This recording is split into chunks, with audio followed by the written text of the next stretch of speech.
Well, hey folks, it's your old pal King Waspinator, and welcome back to Total Party Skills. Going to be doing something a little different with this video. Over the years, there's been quite a few video essays put out there on the YouTubes discussing the politics of Starship Troopers or the politics of Demolition Man. So I'm going to take a stab at discussing the politics of Mad Max Beyond Thunderdome.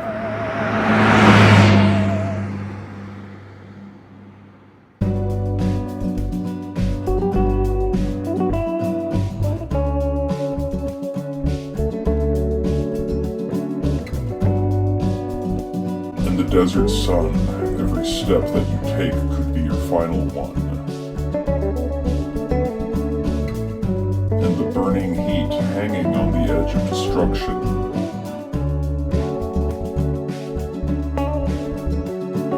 You can't stop the pain of your children crying out in your head.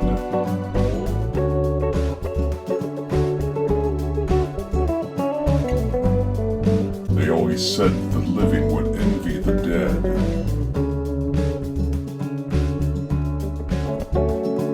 So now you're gonna shoot bullets through fire. Don't wanna fight, but sometimes you've got to.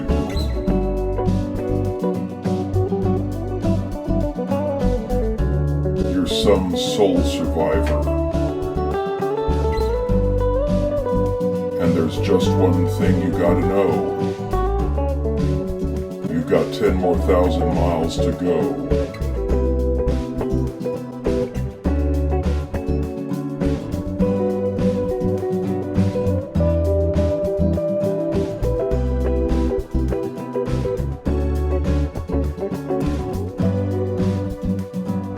Because you're one of the living. And if you can't stick together,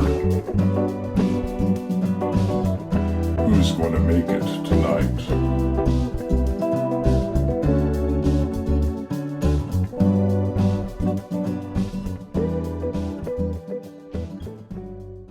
Beyond Thunderdome seems to be regarded as the silliest of the Mad Max films, and while there is some truth to that, I personally believe it to be a far more intelligent movie than most give it credit for. The film is steeped in symbolism, much of which is in regards to how civilization functions, primarily in the form of Bartertown. Our titular hero, Max Rockatansky, starts off at the beginning of the film as a nomad, living by his own wits, alone, with only beasts to provide company and labor. Self-sufficient and on the move, he has managed to retain more of himself than those who have devolved into gangs of wasteland raiders. But he soon finds himself victimized by a man with functional technology, who steals all of his gear and leaves him to die in the desert. He survives only because of his pet monkey tossing his boots and a few odds and ends out of the back of his vehicle as it speeds away from him, possibly reflecting something along the lines of his primitive self providing the tools he needs to survive. But it is only because he has had all the property that he had gathered by his own hands stolen that Max is forced to enter civilization. Immediately he is met by a salesman, callous and sarcastic, who tries to sell him irradiated water as if it was life-nourishing necessity, and is unfazed when Max calls him out on his deception with a Geiger counter. Upon entering Bartertown's entrance, he finds himself with nothing to directly barter with other than skills. He can sell his labor in exchange for the goods he desires, but the only skills that Bartertown takes interest in are his skills of controlled violence. There are plenty of violent people both in and outside of Bartertown, but Max is a relic of the old law enforcement system. He is very much a Ronin-type character as one would see in a Kurosawa film such as Yojimbo. The realities of life in the wasteland with no one to serve but himself has certainly altered Max's approach to various scenarios, but at his core he is still an instrument of the old laws. It is the source of his personal code of conduct, and his tendency to try to help those who he sees as citizens in need of help or protection. Upon being given a preliminary offer of an interview, Max must submit to Bartertown's own police authorities by turning over his weapons before final entry to society. Bartertown is a fusion of Caesarism and constitutionalism, with a very clearly divided class system: the dictator, military police, salesmen, traders, workers, and prisoner slaves. The laws are simple, bumper sticker-sized slogans which the population learns to memorize by chanting them when public affairs take place. The legal system of resolution has been turned entirely into entertainment, partly an imitation of television sports. There are no judges or juries. The law is set by Bartertown's dictator, Auntie Entity, and enforced by her guards, who function primarily as a policing security force but can also double as an armed militia. Auntie Entity literally lives above everyone else in Bartertown, enjoying a level of personal luxury afforded to no one else. She is the public face of Bartertown, but her control over it is not complete. Below Auntie Entity's tower is the surface level of Bartertown, which is dominated by the presence of the Thunderdome in its midst, a constant visual reminder of the consequences of breaking the law. The rest of the surface town is almost entirely devoted to commerce and the economy, which is regulated by Auntie Entity's legal code and enforced/protected by her guards. The guards dressed in an intimidating and somewhat peacockish manner, with their leader relying on a specter of death to make him seem taller than he really is. Beneath the surface level is the underworld, the true heart of Bartertown and the source of Auntie Entity's trouble. The underworld is the domain of the workforce and prisoners, who labor alongside each other to keep Bartertown powered.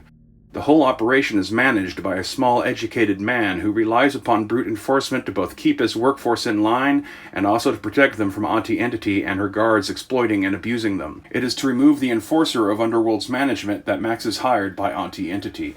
Auntie Entity does not want to threaten market stability by being too obvious that as dictator she and her guards are acting above the laws that she herself set in place. So to remove Blaster, she needs an outsider who is both skilled enough and stable enough to carry through with the plan discreetly, which Max would have done, was in the midst of doing, up until the moment he realized the enforcer had childlike intellect and was incapable of understanding what was really going on or what he was doing. Only then does Max break the terms of his contract, because he himself felt that the contract was already in violation for lack of disclosure. Auntie Entity is forced to show her hand, but regains control of the public by use of the jingoistic nature of the law, and how they have been conditioned to uphold it via crowd dynamics.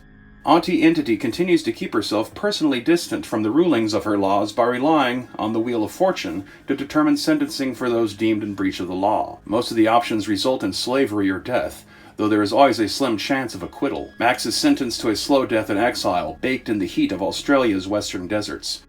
Once again, it is Max's totemic animal, the monkey, which comes to his aid to prevent a certain death in the wasteland. At this point, Max Rokotansky's adventures take him away from Bartertown for a time, where his sense of obligation leads him to try to help a band of orphaned children who have reverted to a tribalized lifestyle, with a large amount of cargo cult imitation of the civilization they misremember from their childhood. They have built a whole religion around the idea that the adults who left them will return to lead them back to civilization. Disappointed with Max's reluctance in that regard, and failure to resurrect their crashed airplane, a band of orphans set off on their own, which finally prompts Max to go after them, in part purely due to their actions challenging his sense of authority. Upon returning to Bartertown, on the surface it looks much as it had been prior to the events of Thunderdome. But in Underworld, among the workforce, it has become a police state run by the captain of the guard, who forces management to comply with his edicts under threat of torture and death.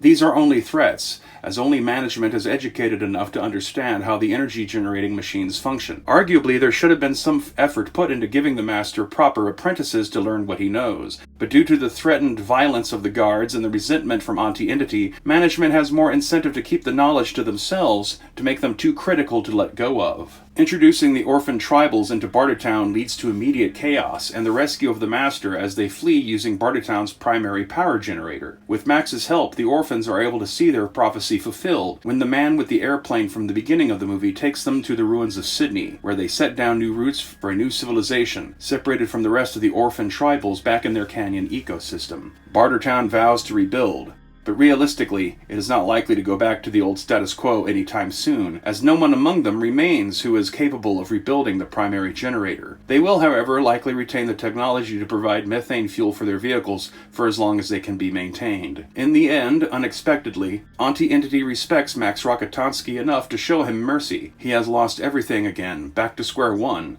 and with no other Bartertown out there to re-equip himself from. A Pyrrhic victory, for in winning the freedom of the orphans and the master, he remains a lonely vagabond in the wasteland. A raggedy man.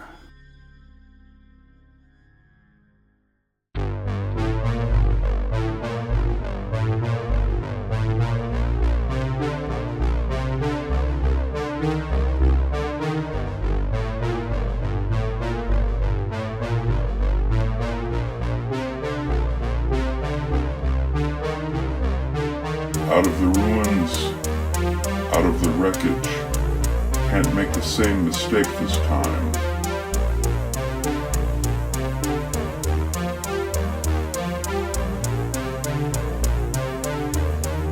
We are the children, the last generation. We are the ones they left behind.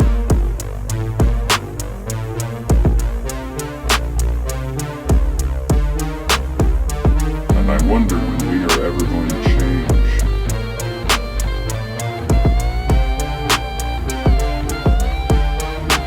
Living under the fear till nothing else remains.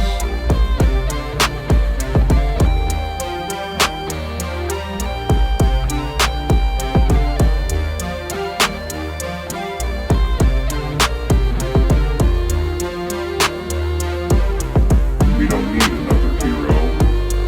We don't need to know the way home. All we want is life beyond the Thunderdome.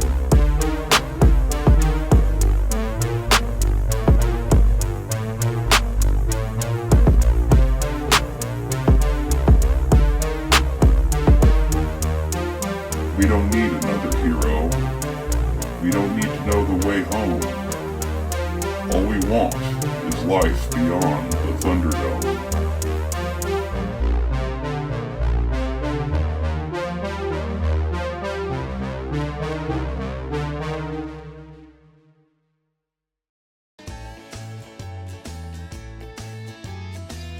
I'm King Waspinator, and I approve this message.